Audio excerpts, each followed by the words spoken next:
Something happened in Nigeria that most people outside policy and finance circles barely noticed, yet it may mark one of the most important shifts in global economic power in decades. This is not speculation, it is not theory, and it is not a distant prediction about some abstract future. It is unfolding right now. The United States issued public warnings of serious consequences, not over terrorism, not over military aggression, not over weapons programs, but over money. Specifically, because Nigeria accepted payment for oil without using the US dollar. That reaction alone reveals how sensitive this moment truly is. When a dominant power reacts so forcefully to a financial decision, it tells us something deeper is happening beneath the surface. I have spent years studying how great powers rise, dominate, and eventually lose influence. And this moment fits a historical pattern that has repeated itself many times before. When an empire begins threatening others simply to preserve the use of its currency, it signals that the foundations of its dominance are already shifting. What makes this moment different is not just Nigeria's decision, but the context in which it happened. Nigeria did not act alone. And by the time Washington responded publicly, the infrastructure to trade without dollars was already operational. That detail matters more than any warning or press statement because it tells us this was not an impulsive move. It was planned, it was tested, and it was executed with confidence. Understanding why this was planned helps explain why this moment matters not only for Nigeria, but for global markets, energy prices, and the future structure of international power. This was not symbolic resistance. It was a functional demonstration that the global system now has alternatives. To understand why this matters, you need to understand a fundamental truth about how global dominance actually works. Empires are not sustained primarily by armies or weapons. They are sustained by systems. Military power enforces order, but systems create dependence. The British Empire did not dominate the world because it had soldiers everywhere.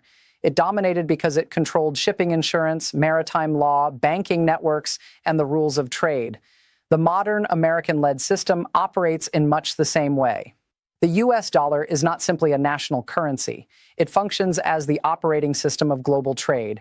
Oil is priced in dollars, international debt is serviced in dollars, commodities are settled in dollars, and central banks around the world hold dollars as reserves. This structure gives the United States what economists call exorbitant privilege, the ability to issue debt and create money that the rest of the world must accept in exchange for real goods, labor, and resources.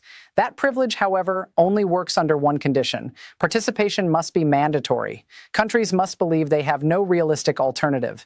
The moment participation becomes optional, the system begins to weaken. When countries can trade energy, settle transactions, and move capital without relying on the dollar, demand begins to fragment.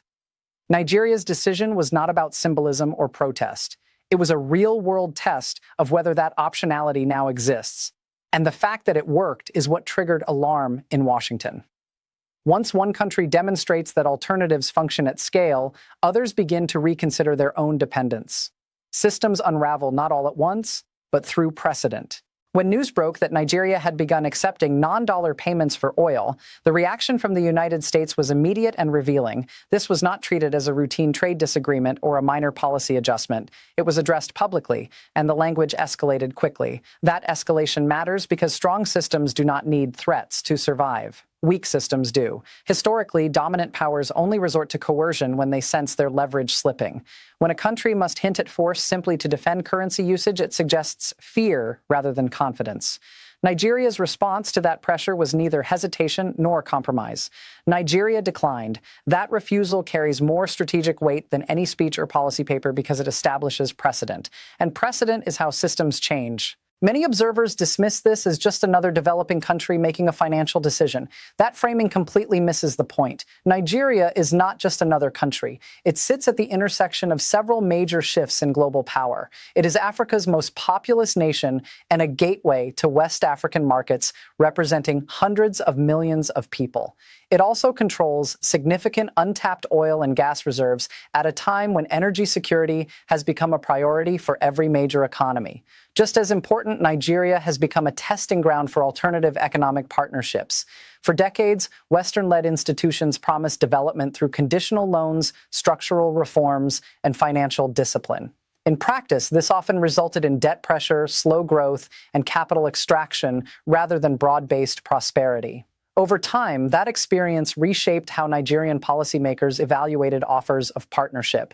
When alternatives emerged, the calculation changed. Investment in infrastructure rather than austerity, technology cooperation rather than dependency, and trade arrangements without heavy political conditions presented a different model.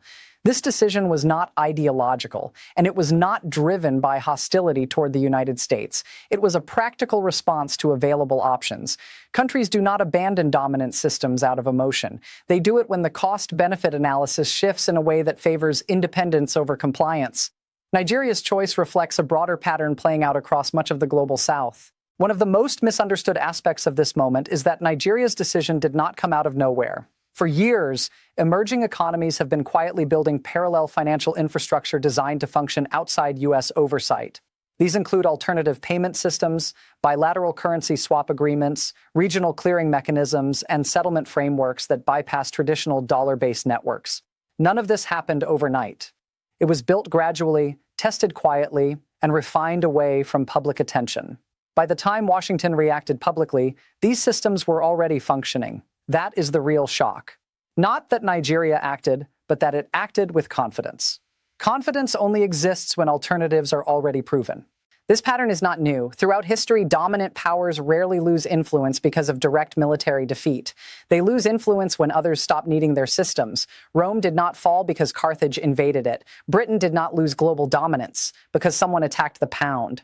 These empires declined when trade, finance, and production shifted to alternative networks that no longer required their approval. This process is often described as competitive institution building.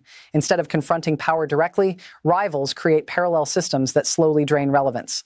What we are witnessing today fits that pattern precisely, driven not by ideology, but by practicality and risk calculation. The strategic mistake being made is assuming pressure will reverse this trend.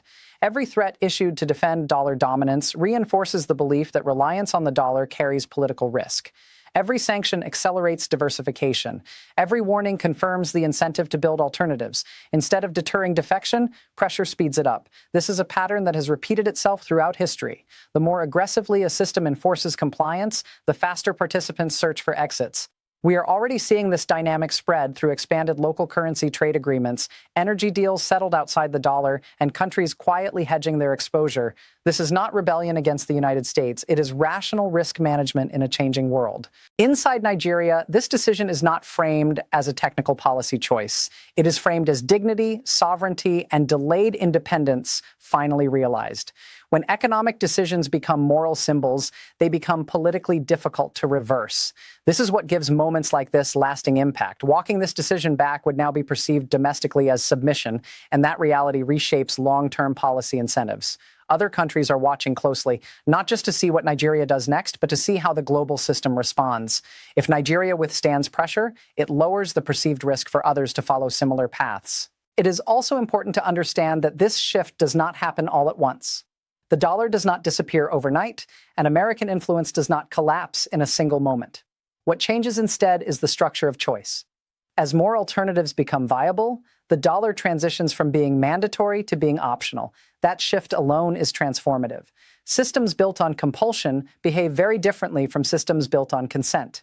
Once consent replaces compulsion, leverage changes. Bargaining power shifts. Relationships become transactional rather than automatic. This does not mean the end of the United States or the collapse of the dollar. The dollar will remain important, and America will remain influential. But automatic compliance is fading. Dominance based on compulsion is becoming harder to sustain in a world where alternatives exist. Actions meant to preserve power have instead revealed vulnerability. History shows that empires do not fall when people stop fearing them. They fall when people stop needing them. Nigeria's decision did not destroy the system, but it demonstrated that the world now has choices. And once real choices exist, the global order never fully returns to what it was before. What we are witnessing is not chaos, but transition. A transition from a unipolar system to a more contested, multipolar environment, where power is distributed across multiple centers. In such a world, influence must be earned rather than enforced. Partnerships must offer value rather than obedience. Countries will increasingly choose arrangements that enhance their sovereignty rather than diminish it. Nigeria's move is one of the clearest signals yet that this transition is no longer theoretical. it is operational. History teaches us that these transitions are rarely smooth, and they are never comfortable for the dominant power. Resistance is natural. Denial is common. But reality has a way of asserting itself regardless of political preference.